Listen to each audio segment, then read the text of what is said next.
أعوذ بالله من الشيطان الرجيم.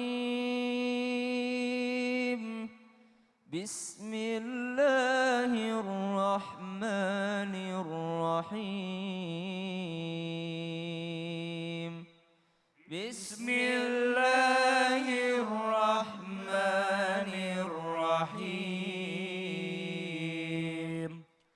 وأمطرنا عليهم مطرا وأمطرنا عليهم مطرا فانظر كيف كان عاقبة المجرمين.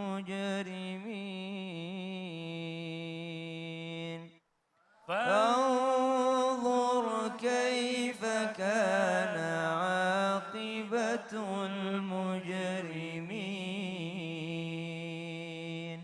Allahumma arhamna bil Quran. Satu ayat kita pelajari hari ini ada wa amtorna, huruf po. Coba sama-sama. Po. Ti. Tu. Bapo. Tuton. Tutin. Ya, jadi dia tebal ya Bu. Po ya, wa amtorna alaihim matara. Coba matara. Ya biasanya kalau ada huruf, misalnya huruf tebal yang di tengah, misalnya matoro, biasanya yang di awal ikutan jadi motoro ya, jangan Bu ya. Jadi yang di awal matoro. Nah, kalau mau latihan huruf to, sehari-hari harus dipakai. Misalnya mau ngomong motor gitu, motor. Ya, to, ti itu. Mau minum apa? Teh manis ya, pakai teh manis ya, teh power ya. Hari-hari sehari-hari dipakai dulu, nggak apa-apa latihan. Ti, tu, tariq ya. Wa amtarna alaihim matara. Sama-sama. Wa amtarna alaihim matara. فانظر كيف كان عاقبة المجرمين. Ayo. فانظر كيف كان عاقبة المجرمين. Nah di fanzur ra-nya tebal.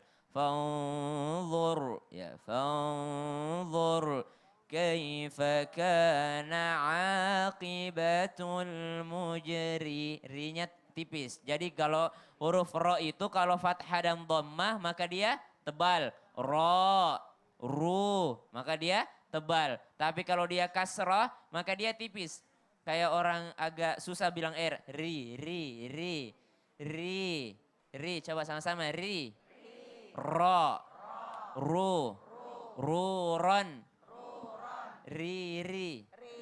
Nah, jadi kalau nanti berusaha huruf ri ya, berlari ya pakai ri, tipis. Ri, tapi kalau ro dia tebal. Ro, ru. Fanzur. Nah, lihat huruf sebelumnya. Kalau huruf sebelumnya dhammah ataupun huruf sebelumnya adalah fathah, maka ro yang sukun dia tebal. Fanzur. Ya, tapi kalau di sebelumnya kasrah maka dia tipis. Fasbir. Tapi kalau fanzur, fasbir. Karena di sebelumnya adalah barisnya kasrah. Nah, insya Allah kita belajar huruf-huruf. Masya Allah, Alhamdulillah. Ini luar biasa nih ilmunya nih. Saya seneng nih dibedah satu persatu pelan-pelan. Sedikit-sedikit karena kita mau masuk bulan Ramadan. Masya Allah, biar memperbaiki bacaan kita supaya pahalanya juga lebih luar biasa. Masya Allah. Jazakallah khair, makasih banyak Ustaz Syam. Alhamdulillah kita udah melanjutkan pembacaan Al-Quran kita ya. Mudah-mudahan buat semua yang membacakan ataupun hanya mendengarkan, Allah berikan pahala yang luar biasa buat semua. Amin, amin ya robbal alamin. Jamaah.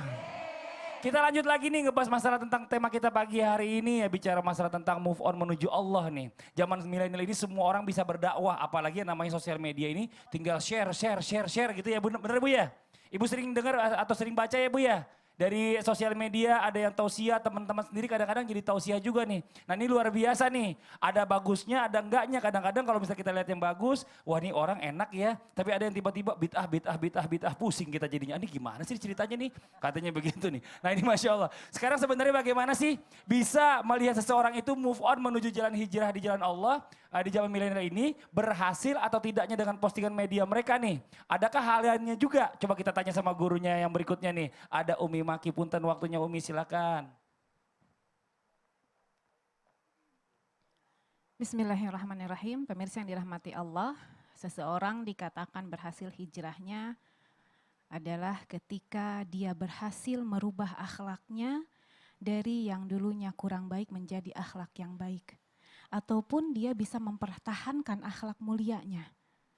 Kemudian setelah itu apa? Ciri-ciri orang yang berhasil hijrahnya adalah ketika dia beribadah, dia sangat menikmati setiap ibadahnya. Ya, ketika dia sholat, dia berlama-lama bermesraan dengan Allah. Lalu juga selanjutnya apa? Ketika dia hendak melakukan maksiat, dia langsung mundur. Dia ingat bahwa bahkan dia takut, bukan hanya takut, bahkan dia malu kepada Allah. Apa bedanya takut kepada Allah dengan malu kepada Allah? Kalau takut Bunda, punten, ketika seseorang takut kepada Allah, yang dibayangkan oleh dia adalah azab. Punten, seakan-akan Allah itu senangnya ngadab, punten, memberikan azab. Tapi ketika seseorang malu terhadap Allah, yang diingat adalah kenikmatan, yang diingat adalah Rahman dan Rahimnya. Berarti kalau gitu gak boleh takut sama Allah, bukan gak boleh. Tapi apa? Takutlah kepada Allah dan malulah kepada Allah. Lalu selanjutnya lihat, bukan berarti hijrahnya seseorang itu tergantung kepada postingannya di medsos. Tetapi apa? Bisa jadi postingan medsosnya bagian daripada hijrahnya. Namun sangat disayangkan punten, tidak sedikit, punten banget. Tidak sedikit di antara kita, ataupun ini menjadi pelajaran buat kita semuanya. Kadang-kadang ketika dia, punten, ada beberapa di antara kita, bahkan ini mungkin kita ketika sudah kajian posting, ketika kita sedang kajian story, atau ketika sedang kajian live Instagram ataupun apapun itu medsos, boleh, hanya saja ingat niat kita apa, ayo jangan sampai niat yang perbuatan yang baik diawali dengan niat yang buruk. Ingat, di zaman Rasulullah SAW ada seseorang yang hijrah ke Madinah yang niatnya bukan karena Allah dan Rasulnya. Tapi karena apa? Karena seseorang yang dia akan nikahi. Makanya setelah itu keluarlah niat hadis Rasulullah SAW, innamal a'malu binniyat. Sesungguhnya segala perbuatan itu tergantung kepada niatnya. Faman kanat hijratuhu ilallah wa rasulihi, barang siapa yang hijrahnya kepada Allah dan Rasulnya, maka yang didapat apa? Pahala dari Allah dan cinta dari Rasulullah. Tapi barang siapa yang hijrahnya ke Madinah untuk mendapatkan dunia atau untuk menikahi seseorang, maka yang didapat hanya itu. Dan barang siapa, kembali lagi, ketika hijrahnya dia dengan memposting apapun kegiatan-kegiatan hijrah dia di medsos, maka yang akan didapat oleh dia mungkin hanya like dari orang, hanya like dari makhluk, bukan like dari Allah, bukan ridho dari Allah. Dan punten, terkadang kita ya, nggak ngomongin orang deh, kita kalau udah posting sesuatu yang sering diintip apa? Like. Berapa banyak sih like kita? Yang sering diintip ketika kita share video, yang sering diintip berapa kali diputar. Nah hati-hati. Kalau benar-benar hijrahlah silahkan. Tapi kan saya dengan begitu dakwah, tipis antara niat dakwah dengan ria. Hati-hati, karena ria di dalam hati katakan, ria itu bagaikan semut di malam hari yang ada di atas batu hitam lalu berada di bawah semak belukar. Kelihatan nggak? Nggak kelihatan, itulah ria. Hati-hati, boleh bermedia sosial untuk berdakwah? Boleh. Tapi tetapkan niat kita seperti apa. Jadi kembali lagi, innama amalu biniatnya seperti apa. Kadang-kadang orang nih, ria ini kayaknya dalam hati itu kecil sebenarnya ya. Nggak terlalu terasa, tapi pada saat kita udah posting, akhirnya dia juga berapa yang like nih gitu. Itu bahaya itu. Ini Masya Allah, jazakillah khair, makasih banyak Umi atas penjelasannya ya Allah. Mudah-mudahan bermanfaat buat semua, alhamdulillah. Jamaah. Kita lanjut lagi nih ya. Kita mau kasih kesempatan lagi sama bintang tamu kita nih, Ramita. Ada yang mau lu tanyain lagi nggak? Silakan. Ada dong, ini buat Abi nih. Buat Abi, oh langsung ditembak langsung nih, luar biasa nih. Abi siap-siap dijawab, Bi. Sekarang kan emang lagi tren banget nih hijrah gitu, semuanya datang ke kajian gitu. Walaupun kadang-kadang ya kita nggak tahu tuh tujuan datang ke kajiannya tuh benar-benar mau ngaji atau enggak gitu. Nah, kalau emang yang baru banget mau hijrah, selain dia harus niatnya yang dikuatkan, terus yang harus dipersiapkan tuh apa lagi, Bi? Mantep nih, Bi. Silakan Bi dijawab, Ya, Bi. bismillahirrahmanirrahim. Ketika seorang berniat untuk hijrah, yang pertama bukan hanya niat, tapi niat yang kuat, niat yang kokoh. Karena begitu dia berjalan, subhanallah tadi segmen awal Ustaz Syam bagaimana sudah menyampaikan orang yang mau hijrah itu jangan dianggap mudah, ya. Mau hijrah sulit, setelah hijrah pun jauh lebih sulit, ya. Ketika mau hijrah harus kokoh niatnya dan kuatkan niatnya. Setelah itu apa? Ilmu. Bagaimana hijrah kalau nggak tahu ilmunya? Jadi yang kedua itu adalah ilmu yang harus dipahami. Ilmunya harus mengerti. Nggak mungkin bunda semua berhijab kalau nggak tahu ilmunya. Nggak mungkin kita datang ke majelis talim kalau nggak tahu ilmunya. Jadi yang kedua adalah ilmunya harus diambil. Ini penting sekali. Ya, jadi jangan dianggap yang namanya hijrah tanpa ilmu. Semua harus pakai ilmu. Yang ketiga bukan hanya sekedar ilmu, suhbah salihah. Teman-teman yang soleh. Kalau sudah kumpul dengan teman-teman yang soleh, insya Allah yang dibicarakan itu adalah baik-baik semuanya. Kadang-kadang subhanallah hari ini banyak kajian luar biasa. Bila perlu bagi, aduh ada Ustadz Fulan, ada Kiai Fulan, ini bingung nih yang mana. Yo, Anda di sana, kamu di sana, aku di sini. Nanti selesai kajian, kumpul di mana? Di satu tempat yang mana Anda ceritakan apa yang Anda dapat, ini dapat apa, akhirnya didapat semuanya. Iya, itu hal yang luar biasa, bagi-bagi. Jadi niat yang kuat, lalu ilmunya, lalu suhbah salihah, dan yang keempat ini sulit sekali, istiqomah. Istiqomah, luar biasa istiqomah itu. Dan itu jauh lebih menyulitkan daripada nomor 1, nomor 2, nomor 3. Kita udah jadi terus mau diapain ini? Mau hijrah mau seperti apa? Ya harus dijaga lebih baik dan lebih kokoh. Makanya ya yang paling sulit setelah hijrah itu adalah istiqomah. Berapa banyak orang sudah berhijab, tidak berhijab. Berapa banyak orang sudah baik, tidak baik lagi. Kenapa? Karena tidak ada istiqomah di dalamnya. Penyebabnya apa? Bisa jadi pergaulan tadi. Bisa jadi ilmunya yang kurang. Dan bisa jadi niat yang kuat. Jadi 4 poin ini adalah tidak bisa dipisahkan dan ini ada harus diikat sama-sama. Masya Allah. Ini persiapannya. Wallahu a'lam. Udah diikat semua, diamalkan. Jangan Betul, cuma pastinya. disimpen dong ilmunya di Masya Allah. Tepuk tangan dong buat Abi nih, Masya Allah jawabannya bagus banget. Mita jelas ya Mita ya, makasih banyak pertanyaannya bagus banget. Mudah-mudahan bermanfaat juga buat yang lainnya. Alhamdulillah. Jamaah. Kita lanjut lagi nih bicara masalah tentang move on apalagi memutuskan hijrah nih. Zaman sekarang ini kan zaman milenial nih agak-agak bingung, agak-agak susah. Mungkin tantangannya lebih banyak. Cuma pertanyaannya apakah tantangan zaman sekarang ini untuk move on menuju hijrah saat ini lebih sulit daripada di zaman Rasulullah dan para sahabatnya dulu? Yuk kita minta penjelasannya dari guru kita kembali. Ustadz Ahmad Khan, mohon izin waktunya, silakan Ustadz. Bismillahirrahmanirrahim. Jamaah Islam itu indah yang dirahmati oleh Allah Subhanahu wa taala. Tantangan di dalam kehidupan kita itu begitu banyak. Bahkan ketika manusia dilahirkan oleh Allah Subhanahu wa taala itu adalah satu ujian. Karena sesungguhnya manusia diciptakan oleh Allah Subhanahu wa taala itu serba salah. Maka hidupnya menjadi ujian. Segala sesuatu yang diberikan oleh Allah Subhanahu wa taala menjadi ujian bagi dirinya.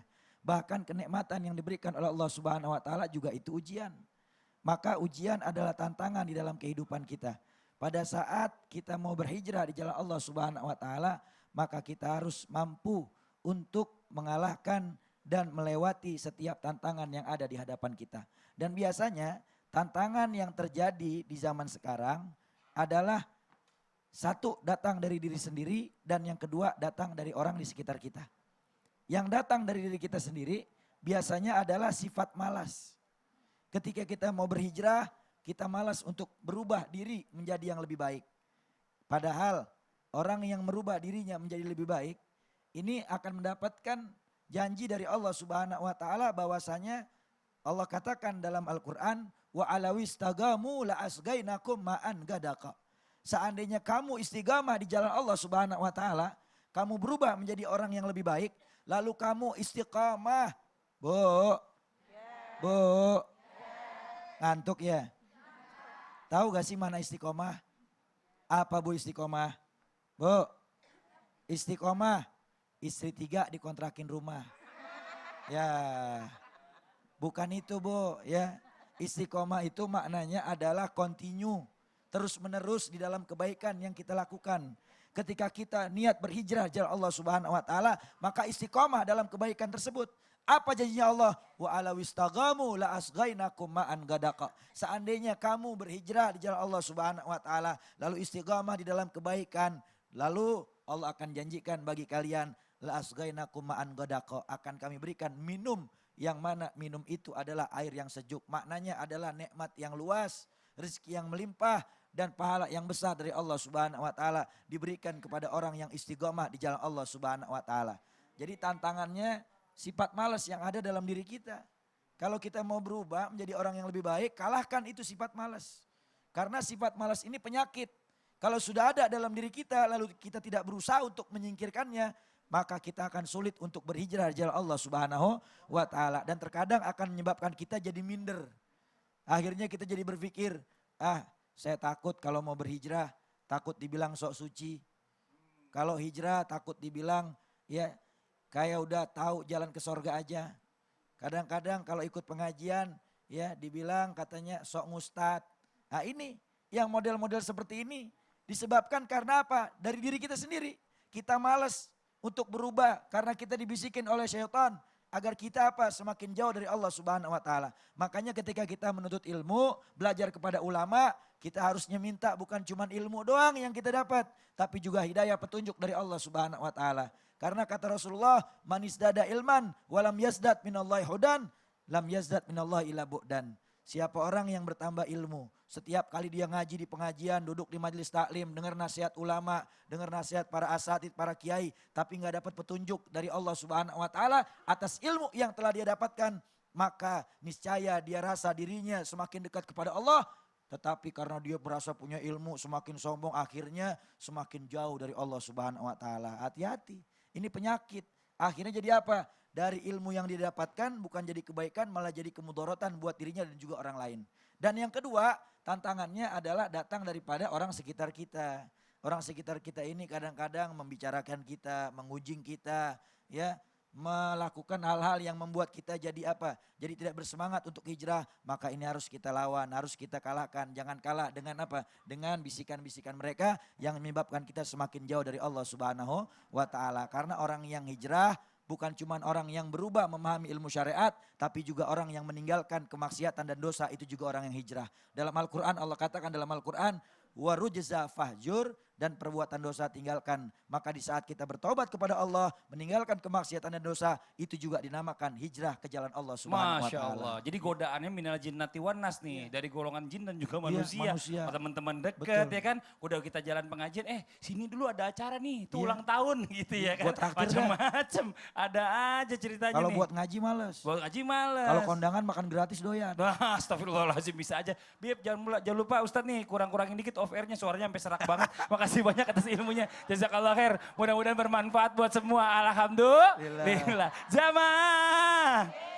Buat jamaah yang ada di rumah jangan kemana-mana. Setelah ini kita akan lanjutkan lagi pembahasan kita. Kita masih akan mendengarkan kembali tausiah dari guru kita Ustadz Abi Maki mengenai pahala yang didapatkan dari anak milenial yang memutuskan hijrah. Dan pahala bagi orang tuanya yang berhasil membantu anaknya untuk hijrah atau move on. Nah dan juga nanti kita akan mendengarkan juga kembali tausiah dari guru kita Ustadz Ahmad Khan mengenai doa-doa agar dimudahkan dan diistiqomahkan dalam hijrah. Dan menjadikan hijrahnya menjadi benteng terbaik di zaman milenial saat ini. Yang di rumah jangan kemana-mana, siapkan catatannya, tetap di Islam itu indah.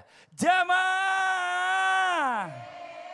Oh jamaah! Alhamdulillah.